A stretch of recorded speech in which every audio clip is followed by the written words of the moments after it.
Hubo un tiempo en que los movimientos feministas defendieron la igualdad ante la ley de la mujer, reclamaron su derecho al voto y su acceso en igualdad de condiciones a la educación o al trabajo.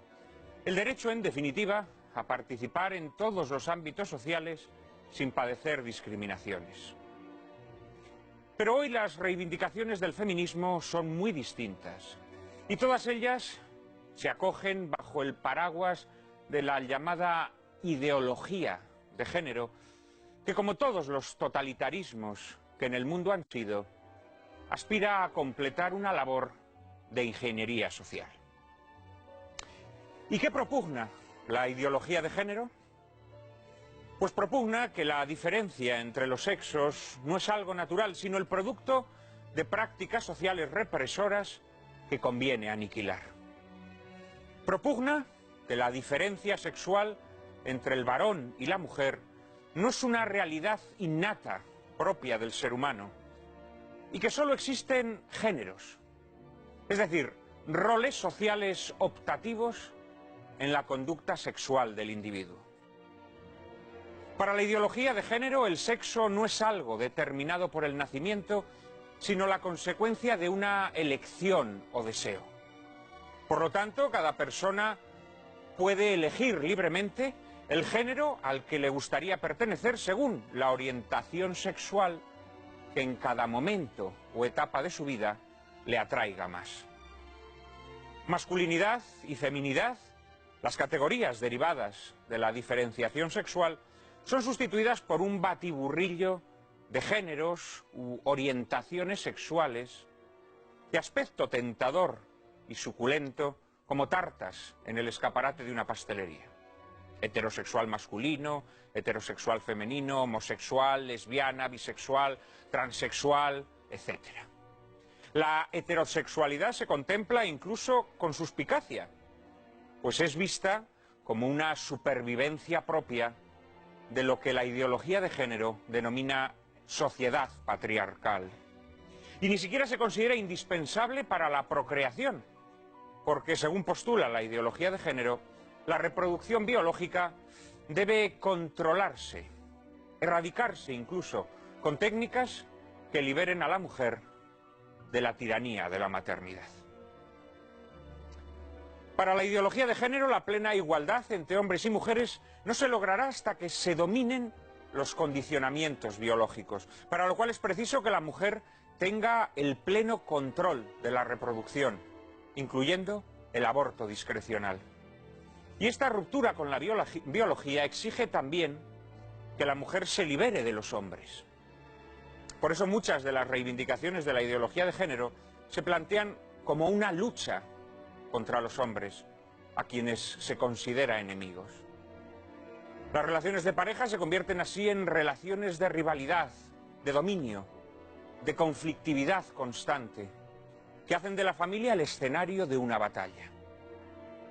En realidad, lo que pretende la ideología de género no es mejorar la situación de la mujer, sino separar a la mujer del hombre y destruir la identificación de sus intereses con los de la familia a la que pertenece.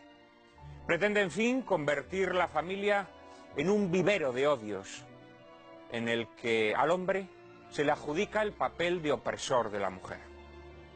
Luego, cuando el odio ya se haya adueñado del ámbito familiar, la ideología de género presentará el enfrentamiento entre los sexos, con sus amargas secuelas de violencia y crimen, como consecuencia de la subsistencia de la familia natural, cuando en realidad es más bien el producto fatal de su destrucción. La ideología de género es, como el marxismo o el nazismo, una ideología alimentada por el odio. Ya no a una clase o raza determinada, sino a aquellas relaciones humanas fundadas en la complementariedad y el amor. Y puesto que para la ideología de género la diferencia sexual es la primera alienación del ser humano, su obsesión mayor consiste en destruir aquellas instituciones que se basan en la idea de diferencia sexual, es decir, el matrimonio y la familia.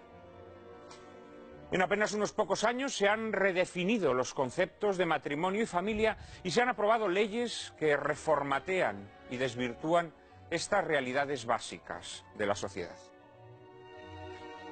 También se han puesto en marcha nuevas leyes educativas que imponen la perspectiva de género de forma transversal, conculcando de esta manera el derecho de los padres para elegir el tipo de educación que desean para sus hijos.